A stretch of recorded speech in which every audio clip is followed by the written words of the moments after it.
Bonjour à tous et bienvenue dans cette nouvelle vidéo, dans laquelle nous allons donc voir ensemble comment déterminer les limites d'une feuille dans une fonction de Google Apps Script. Et donc tout simplement, si vous programmez une fonction dans Google Apps Script, vous serez probablement amené de temps en temps à balayer une à une les différentes lignes ou les différentes colonnes d'une feuille dans un fichier. Et donc bien entendu, dans cette optique, connaître les limites de la feuille, donc le numéro de la ligne et le numéro de la colonne sur laquelle elle se termine, va bien entendu être très utile. Alors pour vous faire découvrir ça, on va repartir d'une fonction écrite dans Google Apps Script dans laquelle on va tout simplement rajouter du code pour pouvoir déterminer le numéro de la dernière ligne et de la dernière colonne de notre feuille. Donc dans cette fonction, on a déjà deux lignes.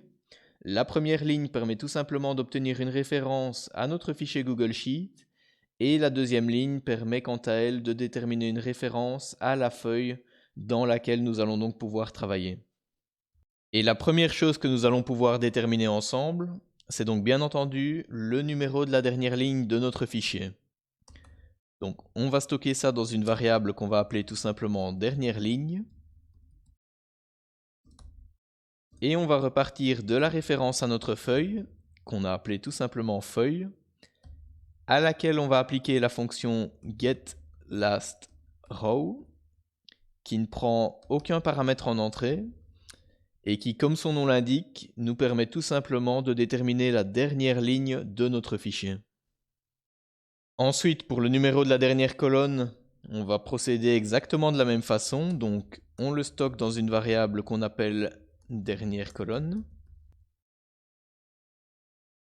On repart de la référence à notre feuille, excepté que cette fois-ci on ne lui applique plus la fonction getLastRow, mais bien la fonction getLastColumn, qui, comme son nom l'indique, nous permet de récupérer le numéro de la dernière colonne de la feuille. Maintenant, la dernière ligne que l'on peut mettre dans la fonction pour s'assurer que tout fonctionne correctement, c'est tout simplement une message box dans laquelle on va pouvoir afficher le numéro de la dernière ligne et de la dernière colonne. Donc browser.messageBox. On affiche tout d'abord le numéro de la dernière ligne.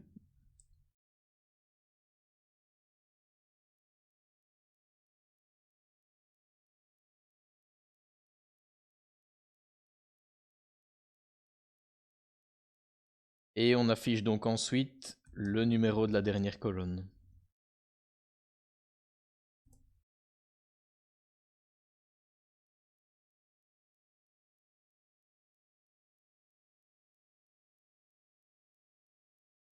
Voilà, donc maintenant il nous reste tout simplement à tester notre fonction en cliquant ici sur exécuter.